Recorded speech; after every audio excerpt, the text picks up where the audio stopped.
आपको पीठ के निचले हिस्से में दर्द हो रहा है? यदि हाँ, तो आपके पास बहुत सी कंपनी है। लगभग 80% वयस्क पीठ के निचले हिस्से में दर्द से पीड़ित है। आपको यह जानकर आश्चर्य होगा कि यह बीमारी से संबंधित कार्य अनुपस्थिति और नौकरी से संबंधित विकलांगता का सबसे आम कारण है। पीठ के निचले हिस्से में दर्द दोनों पुरुषों और महिलाओं और यहाँ तक कि बच्चों को भी हो सकता है। यह एक सुस्त, निरंतर दर्द से लेकर एक अप्रत्याशित तेज सनसनी तक हो सकता है, जो आपको तब तक पीड़ित करता है जब तक दर्द कम नहीं हो जाता। भारी वस्तु उठाने या किसी दुर्घटना के कारण दर्द जल्दी हो सकता है।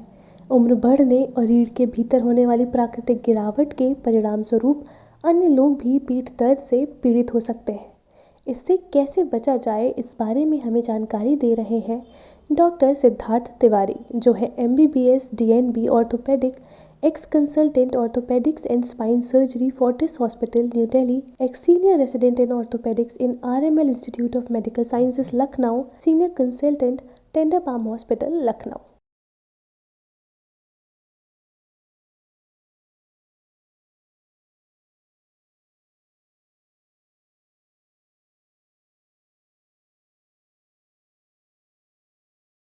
नमस्कार, आप देख रहे हो इंडिया न्यूज़ और मैं आयुषी आप सभी का स्वागत करती हूँ हमारे इस खास कार्यक्रम हेल्थ लाइन में, जहाँ पर हम आपको रूबरू कराते हैं, रोगों से जानकारियाँ देते हैं, मिलवाते हैं डॉक्टर्स और एक्सपर्ट्स से। और आज इसी क्रम में हमारे साथ मौजूद हैं टेंडर पाम हॉस्पिटल से डॉक्टर सिद्धार्थ तिवारी। सर, पहले तो बहुत बहुत स्वागत है आपका हमारे इस खास कार्यक्रम में। Thank you very much Ayushi. मैं डॉक्टर सिद्धार्थ तिवारी हूँ। मैं टेंडर पाम हॉस्पिटल में एक ऑर्थोपेडिक्स एंड स्पाइन सर्जन हूँ और मैं बहुत अप्रिशिएट करता हूँ आपके इस एफर्ट्स की, जो आप अपने चैनल के माध्यम से लोगों को तमाम रोगों के बारे में, शिक्षा और उसके इलाज के बारे में अवगत कराते हैं। It's a very nice gesture. तो हम जैसा कि हम जानते हैं कि जो हमारा शरीर है एक रहस्यों का खजाना है। इसमें बहुत सी ऐसी अंग हैं और बहुत से ऐसे अंगों में रोग होते हैं जिनके बारे में हमें इन्फॉर्मेशन या नॉलेज नहीं होती है। वैसा ही एक दर्द है नेक पेन और लो बैक पेन। सर, सबसे पहले तो हम आपसे जानना चाहेंगे कि नेक पेन और लो बैक पेन होता क्या है और इसके कारण क्या है। लो बैक पेन और नेक पेन, मैं कहूँगा कि हम सभी को अपने जीवन में कभी ना कभी सफ़र करना पड़ता है या फेस करते हैं हम। इसके कारण हम में जाएं तो वो बहुत डीप होगा। मैं मुख्यतः आपको यही बताना चाहूँगा कि 80 to 90% मरीज़ों में इसका कारण कोई स्पेसिफिक नहीं होता, या ये कहें कि हम उसके कारण तक नहीं पहुंच सकते। मोस्टली वो हमारी उठने बैठने की जो पोस्चर है, सोने का जो तरीका है, काम करने का जो तरीका है, उससे ही रिलेटेड होता है। तो अगर हम उसको ठीक से फॉलो करें तो बहुत अनलाइकली है कि हम अपने जीवन काल में लो बैक पेन या नेक पेन से ग्रसित हों। जैसा कि हम सभी जानते हैं कि किसी भी बीमारी के कुछ लक्षण हैं जो हमें पहले से दिखने लग जाते हैं, तो नेक पेन और लो बैक पेन के ऐसे क्या लक्षण या सिम्टम्स हैं जिसे किसी व्यक्ति को नज़रअंदाज नहीं करना चाहिए। ये बहुत ही अच्छा सवाल है आयुषी, क्योंकि अक्सर हम ये सोचते हैं कि बैक पेन एक मामूली सा है या इसको नज़रअंदाज करके हम छोड़ सकते हैं, ये अपने आप ठीक हो जाएगा। हाँ, ऐसा होता है, बट कुछ केसेस ऐसे हैं जिसमें इसको नज़रअंदाज करना ठीक नहीं है।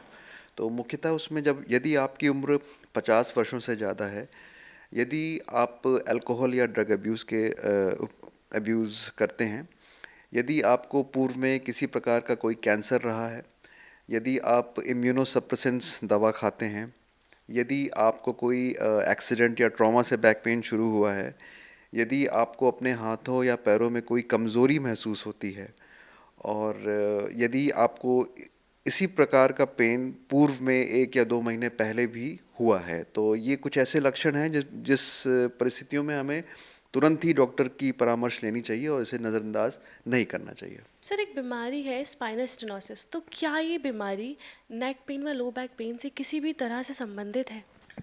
बिल्कुल आयुषी, स्पाइनल स्टेनोसिस का मतलब होता है कि जो स्पाइनल कॉर्ड या ड्यूरा जिसको कहते हैं, सर्वाइकल स्पाइन में वो स्पाइनल कॉर्ड रहती है और L1 के नीचे वो ड्यूरा बन जाती है।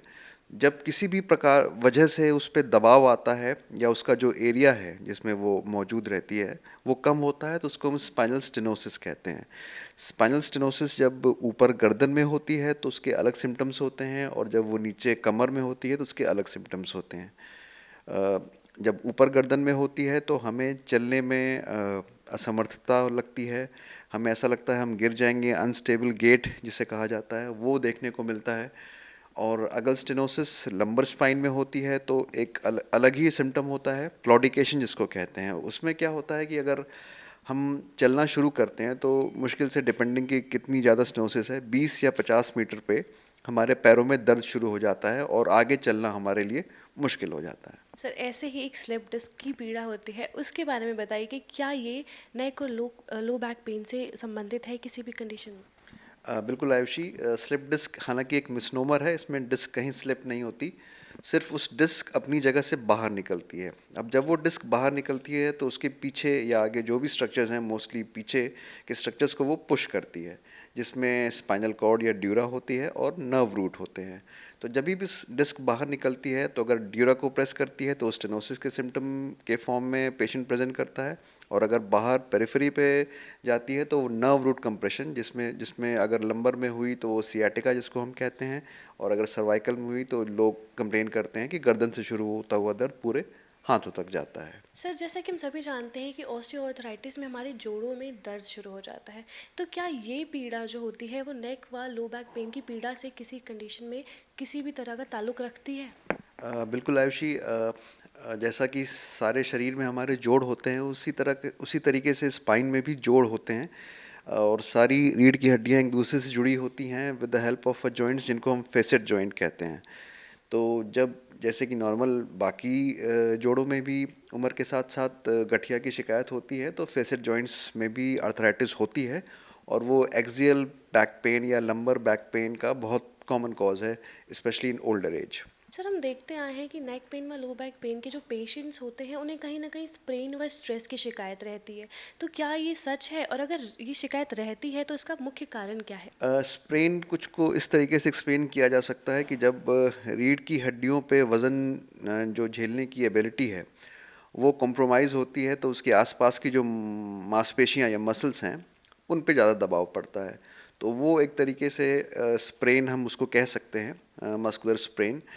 और स्ट्रेस की जहाँ तक आपने बात करी, हाँ, हमेशा ये देखा गया है कि लो बैक पेन के साथ साथ एक साइकोलॉजिकल कंपोनेंट भी होता है, जिसमें कभी कभी ऐसा होता है कि मरीज़ को उसकी जॉब से सेटिस्फैक्शन नहीं है, उसकी पर्सनल लाइफ नहीं अच्छी चल रही है, या तमाम ऐसी चीज़ें जो साइकोलॉजिकल स्ट्रेस देती हैं, जिसकी वजह से भी बैक पेन होता है। तो हमें अक्सर हम भूल जाते हैं इस एस्पेक्ट को एड्रेस करना जब हम किसी पेशेंट को देखते हैं, तो ये चीज़ भी उतनी ही इम्पोर्टेंट है in a case of low back pain. तो ये तो हुई इस बारे में बात कि नेक पेन व लो बैक पेन की पीड़ा होती क्या है, इसके कारण और लक्षण क्या होते हैं।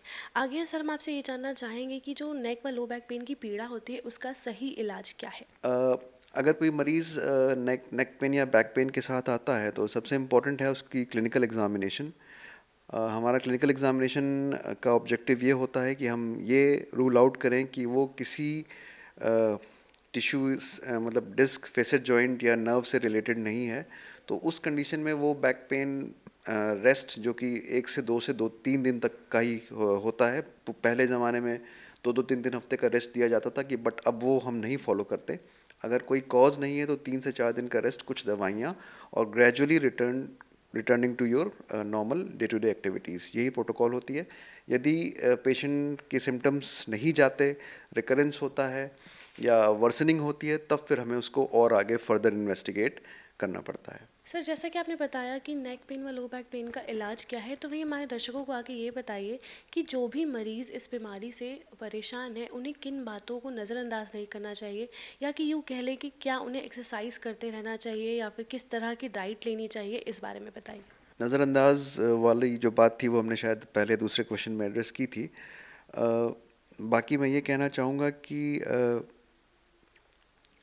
डाइट बहुत ही ज़रूरी है। ऐसा सुपाच्य भोजन लेना चाहिए जो जल्दी से जल्दी पचे और जिससे कैलोरीज़ हमें कम मिलें और प्रोटीन का कंटेंट ज़्यादा हो हमारी डाइट में। और इसके अलावा एक्सरसाइज मेन स्टे है हमारे prevention of low back pen में। कभी भी हमारी स्पाइन पे सबसे ज़्यादा स्ट्रेस तब पड़ता है जब हम चेयर पे बैठते हैं। तो अगर हम चेयर पे, हमारा वर्क कल्चर ऐसा है कि हमें लंबे समय तक चेयर पे बैठना है, तो हमें हर 40 मिनट बाद या 30 मिनट बाद एक छोटा सा ब्रेक लेना चाहिए।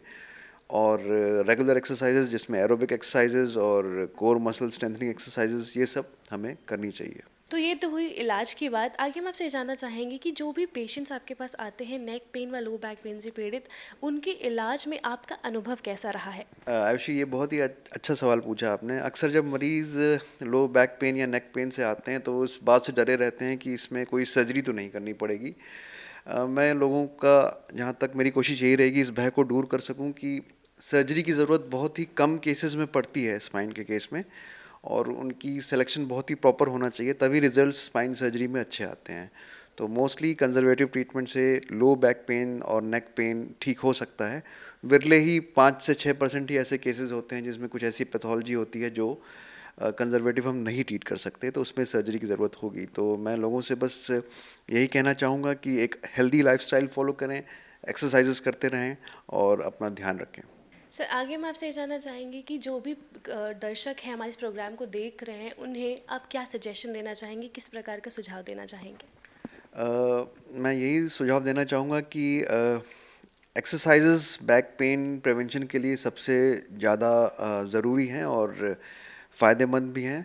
स्पेशली आजकल की कार्यशैली में ऐसा है कि हम कंप्यूटर और लैपटॉप पे काम करते हैं, वर्क फ्रॉम होम है, घंटों तक हम लैपटॉप के सामने बैठे रहते हैं। इवन बच्चे हमारी ओपीडीज़ में अब 15-20 साल के बच्चे आ रहे हैं जो कि अभी तक हम लोगों ने नहीं देखे थे अपनी प्रोफेशनल लाइफ में, कि लो बैक पेन और नेक पेन, क्योंकि ये एक ऐसी एज ग्रुप थी जो हम समझते थे इससे एग्जेम्प्टेड है, बट अब बच्चे भी हमारे सामने आ रहे हैं। तो उस कंडीशन में एक दो चीज़ें मैं दर्शकों को ये बताना चाहूँगा कि अपनी आँख और अपने स्क्रीन पे की जो लेवल है वो कोशिश करके समान रखें, ताकि आपको बहुत ज़्यादा नीचे या ऊपर ना देखना पड़े, जिससे आपकी गर्दन की मसल्स पे ज़्यादा स्ट्रेस ना पड़े। और इसी प्रकार से लंबर स्पाइन के लिए अगर आप बैठते हैं तो हो सके तो एक ऐसी चेयर का सपोर्ट यूज़ करें जिसमें लंबर सपोर्ट हो, और हर 30 से 40 मिनट बाद 1 से 2 मिनट की एक ब्रेक लेने, स्ट्रेचिंग करें।